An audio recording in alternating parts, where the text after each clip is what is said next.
নমস্কার, কেমন আছেন সবাই? ম্যাক্স ভিডিওর নতুন একটা ব্লগে আপনাদের সকলকে স্বাগত জানাই। আজ 9th আগস্ট, শনিবার। এখন বাজে সকাল 11:15। এখন থেকে আমি আমার আজকের ব্লগটা শুরু করছি। আজ রাখি পূর্ণিমা, তাই আমার পক্ষ থেকে সকলকে জানাই রাখি পূর্ণিমার অনেক অনেক আন্তরিক শুভেচ্ছা আর অভিনন্দন। আজকে যেহেতু তুলতুলের স্কুল, ওর গানের ক্লাস ছুটি, তাই আজকে সকালে আমি অনেকটা দেরিতেই ঘুম থেকে উঠেছি, প্রায় 10:45 নাগাদ। আর ঘুম থেকে ওঠার পর আমার সকালের প্রতিদিনের যে কাজগুলো থাকে সেগুলোই সব সারছি। তুলতুল এই 15-20 মিনিট আগে ঘুম থেকে উঠলো, কারণ গতকাল রাতে ও বাবার সাথে খেলা গল্প এসব করতে করতে প্রায় 1:15-20 নাগাদ ঘুমিয়েছে।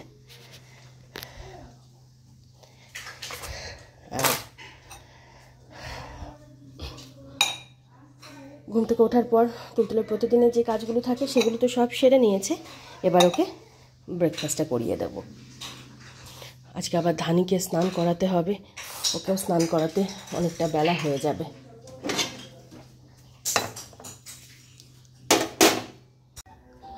তখন তুলতুলকে ব্রেকফাস্ট করিয়ে চা আর ম্যাগি বানিয়ে তুলতুল বাবাকে ব্রেকফাস্ট দিয়ে ধানিকে স্নান করিয়ে রেখে সকালের আমার যে কাজগুলো বাকি ছিল সেগুলো সব সেরে তারপর আমি গেছিলাম স্নানে। স্নান করে পুজো সেরে এই 2-4 মিনিট আগেই উঠলাম। আর এখন ছাদে যাব জামা কাপড়গুলো মেলতে। আর এদিকে তুলতুলের স্নানের জন্য জলটা গরম হচ্ছে। আর আজকে দুপুরবেলা আমরা একটু বেরোবো, তাই প্রেশার কুকারে তুলতুল আর ধানের জন্য ওই সেদ্ধ ভাত বসিয়ে দিয়েছি। তুলতুলকে খাইয়ে নিয়ে তারপর বেরোবো, মানে তুলতুলকে খাওয়াবো, ধানিকে খেতে দেবো। তবে এই জামা কাপড়গুলো মেলতে যাওয়ার আগে তুলতুলকে স্নান ধান করিয়ে রেখে যাই, না হলে ওর স্নান করতেও অনেক বেলা হয়ে যাবে। মামা চলো বাবা। হ্যাঁ বাবা, বুক আছে। ও আচ্ছা, চলো বাবা, চলো স্নান করবে, চলো। তখন তুলতুল আর ধানির জন্য প্রেশার কুকারে সেদ্ধ ভাতটা বসিয়ে দিয়ে তুলতুলকে স্নান ধান করিয়ে রেডি করে রেখে তারপর আমি ছাদে গেছিলাম জামা কাপড়গুলো মেলতে। জামা কাপড়গুলো মেলে ঘরে এসে দেখি ভাতটা হয়ে গেছে। আর এখন এখানে তুলতুল আর ধানি ওদের দুজনের খাবারটা একসাথে বেড়ে নিয়েছি, খাইয়ে দেব। তখন তুলতুল আর ধানি ওদের দুজনের খাবারটা বেড়ে ধানিকে খেতে দিয়ে তুলতুলকে খাইয়ে দিয়েছিলাম। আর তারপর এখন আমরা তিনজনেই রেডি হয়ে বেরোচ্ছি।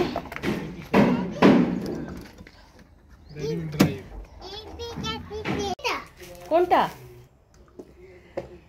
আমরা আমাদের গন্তব্যে এই কিছুক্ষণ আগেই এসে পৌঁছালাম।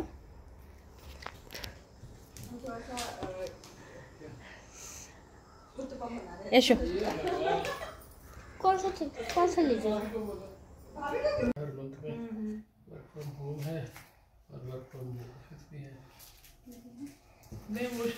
आपका है, कस्टमाइज है, नाम लिखा हुआ है। हाँ, वो ऐसे ही कुछ कर भेजती है भगवान। कैसे हो रहा है?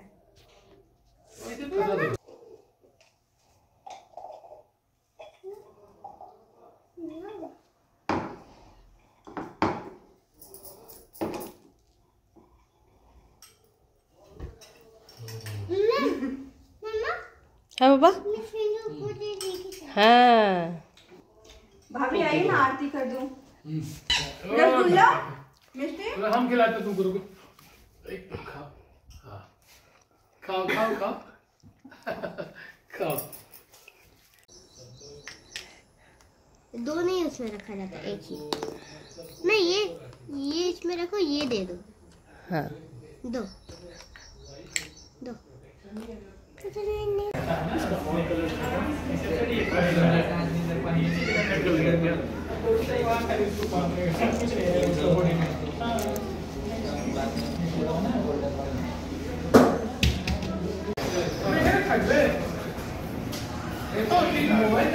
चलो बाबा, चलो नीचे चलो। গুড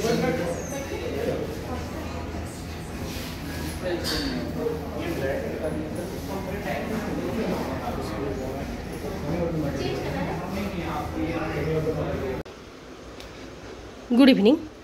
এখন বাজে 7:10 আর আমরা এই 6:45 নাগাদ বাড়ি ফিরলাম। বাড়ি ফিরে সবার আগে সকলে হাত মুখ ধুয়ে ড্রেসটা চেঞ্জ করে নিয়েছি। তুলতুলের বাবা হাটে গেলেন 7টায় সবজি বাজার আনতে। আচ্ছা দিচ্ছি। আর এখন আমি তুলতুলের জন্য দুধটা গরম করে ওকে খাইয়ে দিয়ে তারপর যাব সন্ধ্যা দিতে। বল দেব, এত বায়না করিস না মা, কি বলবো, সারাক্ষণ কিছু না কিছু বায়না তোর লেগেই আছে। একটু দাঁড়া। আর ওটা কোথায় গেল? দুধ ঢাকার ওটা কোথায় গেল? ঢাকনাটা কোথায় গেল? ওই দেখো, কালকেও নিয়েছিলি। দে এটা বাবা, দে, দাও। ওই দেখো, এটা কাজের জিনিস মা। হ্যাঁ বাবা, না। তখন তুলতুলকে দুধটুকু খাইয়ে আমি হাত মুখ ধুয়ে সন্ধে দিলাম। সন্ধে টন্ধে দিয়ে উঠে বিকেলের সমস্ত কাজকর্মগুলো পড়েছিল, সেগুলো সব সেরে কিছুক্ষণ আগেই উঠলাম। আর এদিকে তুলতুলের বাবাও সবজি বাজার নিয়ে কিছুক্ষণ আগেই বাড়ি ফিরলেন। আর এবার সবজি বাজারগুলো সব গুছিয়ে তুলে রাখবো, আর তারপর তুলতুলকে নিয়ে পড়াতে বসাবো।